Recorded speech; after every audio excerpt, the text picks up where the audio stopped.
Hello, everyone. Good morning. My name is Dan. This is Engelgeist. Thank you so much for tuning in. For those of you that are new, welcome. For those of you that are returning, welcome back. For those of you that support me over on Patreon, thank you so very much for your support. I greatly, greatly appreciate it. This is the weekly forecast. It's the Sunday video. It is the underpinning energy, right? So it's originally created for Sunday, June 19th through Saturday, the 25th of June. It's not solely set for those dates, though. Any of my daily or weekly readings, if you happen upon them on a day that's not within that time frame and it still makes sense to you, take the message. Don't worry about the date or time, right, when it was created. Because I think that, our higher selves, spirit, that higher vibrational energy that's at work around us, like in continuity with us, can help us to find the messages when we need them rather when they were originally created for. So that's the first thing I want to say. This reading, for those of you that may be new to the channel, each card represents for a day or two of the week, right? We'll have the beginning of the week, the midweek card, and then the end of the week, the last few days of the week card. You may experience these cards, some of you a little bit longer than others, or some of you might experience only one of these cards this week. Some of you might experience all three of these cards and then some. It's sort of flexible. We're all on different trajectories. We're all working on different things. But I do believe that collectively we share the human experience. We share, world events, life events, all of that stuff. And that's why I do this reading collectively. It's sort of like a energy forecast as to what's to potentially come for us this week and how we can either look out for it, make the most of it, circumvent it altogether, all of that sort of stuff. So that being said, I do speak in broad terms. You need to figure out where this reading best fits in your life, if at all. It may be to a certain person, situation, idea, thought that you're having. If it fits, great, utilize it. If it doesn't, that's okay too. If it doesn't make any sense and you're like, I don't know what this guy's talking about, it may not be your reading. And that doesn't mean anything's wrong or broken. You're not off your path. None of that. It's just this reading. The majority of the people that may tune into it over time, Spirit has a plan. Our own spirits are included in that plan, right? We're co-creating in that plan. So don't take it too seriously in that regard. The other thing is please check out the drop-down menu if you're new to me. In there's just house rules, things I want you to think about when utilizing my readings, what decks I'm working with at the time, and how to book a private reading. Please, please, please support my little baby channel. Help me birth my baby. You can do so by hitting that thumbs up button, by subscribing to the channel, and hitting that notification bell. I do put a new video up every day. And then, what's the other thing? You can leave a question or comment. I greatly appreciate those too, especially if you're new, because then I know you're out there. If I don't know you're out there, if you don't comment, I don't know you're out there watching. So I love reading those. I will hit the thumbs up button on them. If they, are an answer, I will answer them. I'm usually here in the mornings during the broadcast when I premiere the video. So if you don't want to wait, there's always my Patreon channel. These videos go up a day early on Patreon, so you can get a little insight ahead of time. Okay, so now let's get into this. Oh, the other thing is this week on the weeklies, it's always the previous week's video that populates in the lower left-hand corner at the end of this video. So if you wanted to see what were the energies we're coming in off of and kind of tie them together, you can do that too. But again, all of my readings are to be used when they're working best for you. Keep that in mind, okay? So let's see here.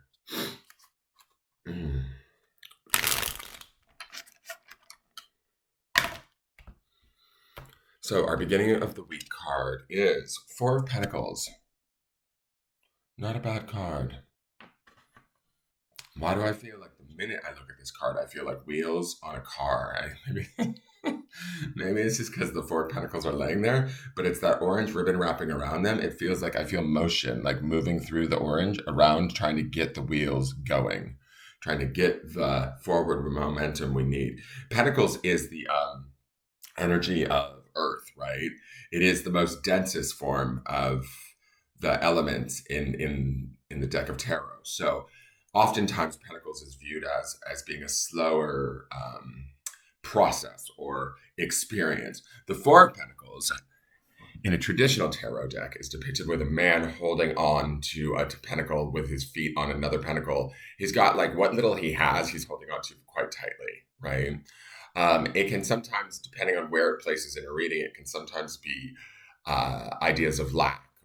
It can represent fear of not having enough. It can represent protecting one's own heart or keeping, hidden. Fours are oftentimes, in my mind, the dogs are acting up already. In my mind, I associate them with foundations, right? With about being stable, right? I always say 4 legs on a table is what brings sort of like foundational balance and stability to that table. So when I see a 4 card, I'm thinking we're trying to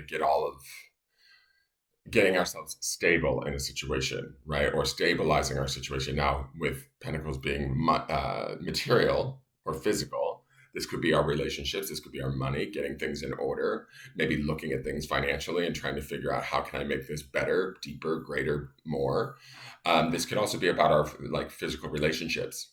Where can I not necessarily put in more, but where can I be more stable, maybe draw boundaries? Because the Four of Pentacles to me is about not necessarily giving too much of oneself also, right? Being really clear of okay, this is my space and that is yours. So if you're dealing with relationships right now, hold on 1 second. Let me go just check on the dogs. Sorry. What's going on, guys? Hey, get in here. I don't trust any of you right now. What are you doing with the shoe? You're not putting on the shoe.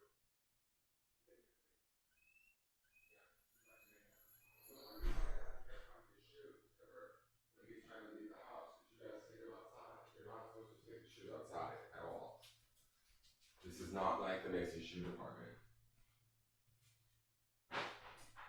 And the worst part is I can't find my 4th fan. I don't know what you guys did with it. So now I have 3 shoes and I'm missing a pair. Thanks, guys. Okay, sorry about that. So, what I'm saying is if you're dealing with a relationship, this could be about you making stable, sort of boundaries in that relationship or understanding that and grounding it a little bit too. Pentacles energies are very much about grounding, discerning, making clear, concise, measured decisions, right? Now, with this particular Four of Pentacles, I don't get that sort of lack or restraint. What I am getting from this is that orange ribbon is giving me energy in the sense of a build up, in a sense of revving our engines at the beginning of the week to try and get all what's the word? All of our pistons firing in our engine. That's sort of the phrase that's in my mind. It feels like this orange ribbon is wrapping around, almost coiling around these pentacles, trying to get them all moving together into the right direction. So take that as you may. If there's an area of your life, i.e., work, relationship, I don't know, whatever it is, if you're trying to get it going, moving faster, picking up speed, this is sort of what I'm getting from this card. I do feel like this card is a positive. I do feel like we will get our engine moving. We will get things flowing, but it may be a slow go and it might take a little bit of patience at first, okay? So just keep that in mind this week. The midweek card, we have the World. I love that the World is this shell of the acorn, right? Or this seed of the acorn. The acorn turns into, I believe, a mighty oak tree, right? So it's from this tiny little seed can grow this big, beautiful, massive tree that can live for many years. The World is about that in the sense, first off, it's major arcana. So it's going to pack a bigger punch. It's also the last card of the Fool's Journey, right? So it represents in that way endings, but it also represents, and this being the seed of the acorn too, is the beginning of the new cycle, because when we end a cycle, we start a new one, right? And so to me, the World is about also assimilating the previous cycle, the knowledge that we've gained from it, putting that knowledge to good work, understanding and owning that, and then getting ready to prepare and move forward in celebration, because there's usually a wreath around the naked woman's body, in celebration towards our next new journey. And that's when the Fool card kicks in and the major arcana starts all over again. So in the beginning of the week, if we're moving a little bit more slow, feeling like we don't have enough, trying to get the oomph to go, I think that there's something that's coinciding with this world card in the midweek where things are wrapping for us around something I would say that's fairly major or obvious or that we've been dealing with, working within. And that doesn't mean necessarily negatively, right? But this is like a chapter end in the midweek, right? Where we have come to terms with a situation or come to an understanding or are able to let go of said situation and move to the next in a very positive state or a positive frame of mind, right? This world card, especially with this acorn, it's making me think about new growth. So if there's areas for us to grow and expand and learn in greater ways, especially with that Four of Pentacles at the beginning of the week, by all means, go for it. Make it happen. That's also sort of the seed of this too. The acorn aspect of this card is this: if we're trying to gear up the energy towards moving in a certain direction materially, be that a job or whatever, and we're trying to get those engines revving and moving, the world says, okay, that's what you want. Let's open those doors and start that path. Let's finish up this part here, or let's wrap this here, and let's learn that knowledge and move you forward, right? Big opportunities with the world, in my opinion, as it sits there in the midweek. So there could be big decisions coming in the, like, how do I want to put this? We're making smaller decisions in the earlier part of the week to open doors or pathways to bigger learning or newer cycles in the midweek. Does that make sense? And then the last card of the deck, and it's our good friend Puma Thurman. She's here. The Queen of Swords. It's funny because I saw her when I was shuffling because I dropped almost part of the deck. And it's interesting that she shows back up in the reading. She definitely wants to be seen this morning. This is the second time I've seen her this morning. She is discerning. This bitch is not to be tricked. Let's just say that. Queen of Swords is the element of air, right? And she is intellectual. She's a thinker. She is a processor. She's an analyzer. She is shrewd. She is not going to let one get over on her. She is going to reflect, look, study, not necessarily take action, but she looks like, to me, the way that she's positioned, she's definitely got her eye on a prize. And I use that like collectively, guys. So whatever you're contemplating, whatever new chapter you're opening with that world card, now it's like, okay, that your doors are opening. What steps do we take? What are the smartest, most intelligent steps that we need to take to get ourselves there? Well, the Queen of Swords will allow us to, will enable us to make those decisions as we move forward with our sights set to the future. Her sword being withdrawn always in this card makes me feel like she's more on a pause than anything, right? And what I mean is like, we're looking, we're studying, we're watching, we're analyzing, but we're not necessarily letting known. There's a secrecy with Puma Thurman here that always triggers when I see her face. She feels like the word shrewd comes up every time I look at this picture. There's like a, we're looking, we're watching for signals. We're taking those signals in. Those signals can be coming from outside influences like people, places, situations, energies that we've been dealing with or that are going on around us. And then we're making the most logical and smart and emotionally sort of connected, because queens also represent cups too. The emotionally connected next right decision, right? There's going to be slightly more compassion with the queen. And so keep that in mind too. But we may not be ready to reveal everything we're doing or why we're doing what we're doing. Does that make sense? So I don't know why, but with this particular Queen of Swords, I get like, she gives me a little bit of High Priestess vibe in the sense of feeling like withdrawn, pulled back, studying, waiting to not necessarily pounce, but she's making her moves more quietly, methodically, and intelligently in the background, moving herself forward. And she's definitely focused on moving forward because her face is going this way towards what I consider the future of the reading. So as we contemplate stuff, we're using our highest intelligence first and foremost.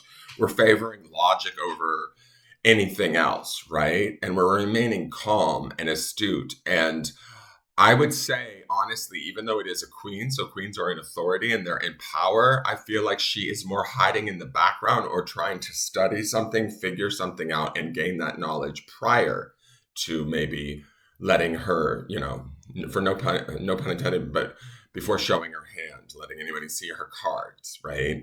That's the vibe that I get from this. And there's nothing wrong with that. Now let's go to the Spirit Animal Oracle. Oh, we've got a new one this week. It's card number 6, which is about balance. Beaver Spirit, lay a solid foundation. So beavers are little builders, right? They build dams. That's what they're known for. And this solid foundation to me feels like this 4 of Pentacles coupled with the world. And this queen is all about intelligently thinking about how she's going to go about building her path moving forward towards this goal, towards this new opportunity that presents itself, or that we've even created consciously through our 4 of Pentacles methodicalness. Does that make sense? I hope that makes sense and I'm not just rambling this morning, but it does make sense to me. And I want to say this, that beaver spirit is like so focused into the future. It's like building for what we want later in life, right?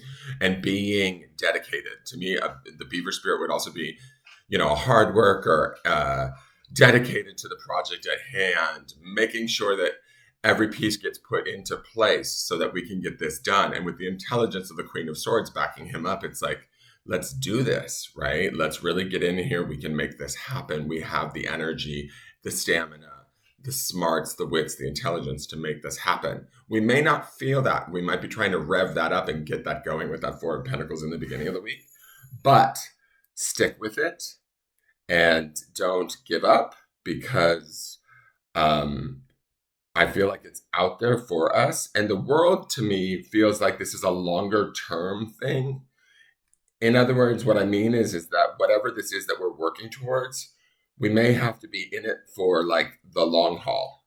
It's not necessarily going to be quick, easy. Hold on, B-E-A-V-E-R, Beaver Spirit. I got to write these down. It's not going to be quick or easy, right? It's going to require work.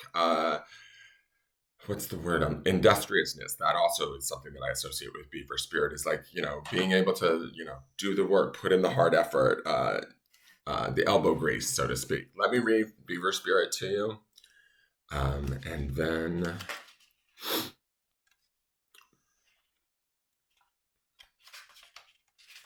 we will do the grounding stone. Lay a solid foundation. Also, solid foundations would be about that 4 of Pentacles too. Beaver Spirit is here to tell you about a power living within you that is born of spirit, the source from which all life arises. This is the power to establish the sacred connection with the universal consciousness so you can deliberately co-create the world you desire. Know that it takes work, determination, and sustained effort to co-create and lay a solid foundation for your dreams. If, with spirit as your partner, you bring the twigs and branches of your intentions and desires and spread them across the river of time, you'll be amazed at what you can do. You will find that you can even change the direction of the flow of life. You can ensure that your world will be prosperous. Yesterday's stone was prosperity. That's interesting. And purposeful, filled with love and joy and rich with magic and meaning. That which you desire will come to you and remain sustainably if you build on a steady foundation. Keep your intention and energy consistent and deliberate, using all of your resources and the energy of this wonderful, productive time. Have faith, for with spirit to co-create with you, your success is assured. Spirit is your partner, helping you along as you change the course of your life in the way your heart desires. Spirit has come, and then the protection message, this is usually if they're inverted, but I read it anyways. Spirit has come to warn you to check for rotten wood in the foundations of your dreams. Perhaps you built your hopes on faulty promises or wishful thinking that something would work out just because you wanted it to. Maybe you made choices from a place of unworthiness, hoping that once you got what you desired, it would somehow change you and make everything better. And you had to face the truth that it didn't. Or Beaver Spirit may be telling you it is time to accept things as they are and perhaps consider abandoning the project, relationship, or situation so you can make room for something better. That would all be the world too, that acorn seed there. Perhaps you need to go back and rebuild a solid foundation because what you desire may not be in alignment with what your soul intends. Beaver Spirit says you can always get busy and build something fresh and new if the desire is true. All manner of miracles can spring up from a new, strong foundation when you remember your partnership with spirit. Be clear about what you're building and why, choosing from a place of worthiness, well-being, and wholeness. Self-understanding and acceptance will provide you with a solid blueprint to begin again. Get busy now, Beaver Spirit says. This is not a time to procrastinate. but a time to start building again. Always mindful of the foundation that you're laying, trusting that spirit is co-creating with you. And that foundational aspect is definitely that Four of Pentacles too. Let's go to the grounding stone. And the grounding stone is on Snowflake Obsidian, and the word is sharing. So when I say sharing has an openness to it, right? A generosity, a give and take aspect to it. But when I think about first off, there's a balance with the Snowflake Obsidian. You see both the depth and darkness of the black of the obsidian, but there's also the white aspect to it too. So there's and to me, that's like the Four of Pentacles balance also, that stability of having equal parts of everything, understanding everything that works for us, and utilizing all of it, the good, the bad, all of it, of our life experience. That's the intelligence of the Queen of Swords. Sharing also to me, and with the beaver, the beaver spirit makes me think of the Three of Pentacles. Be open to new ideas. Be open to sharing your ideas. Talk about your desires with others. What is it that you want? What are you building towards? What beliefs and dreams do you have? Be open and share them like wholeheartedly and freely without much judgment or worry, right? And then allow them to kind of maybe manifest or build themselves, and allow them to move you forward towards those things. That to me is the idea of sharing and being sort of open with, even within ourselves. Do we truly want this? Is this something that we truly desire? Do we truly believe we can have it? If we believe we can have it, what steps do we need to make to create it? Share that within your own self, and then put that out into the universe, and then watch it build. That's sort of the industriousness of beaver spirit and the intelligence of the Queen of Swords. You can do this, right? But you have to understand and be open enough to understand whether or not you believe that you can. Does that make sense? All right. So that is your forecast for the day. If you enjoyed this forecast, please do me a favor and hit that thumbs up button. Share this forecast out with your friends on your social media. Let other people know about me. And tune in tomorrow, and I'll look forward to seeing where this energy goes, and we will build upon this reading. And thank you so much for tuning in. Have a wonderful week, you guys. Take care. Bye-bye.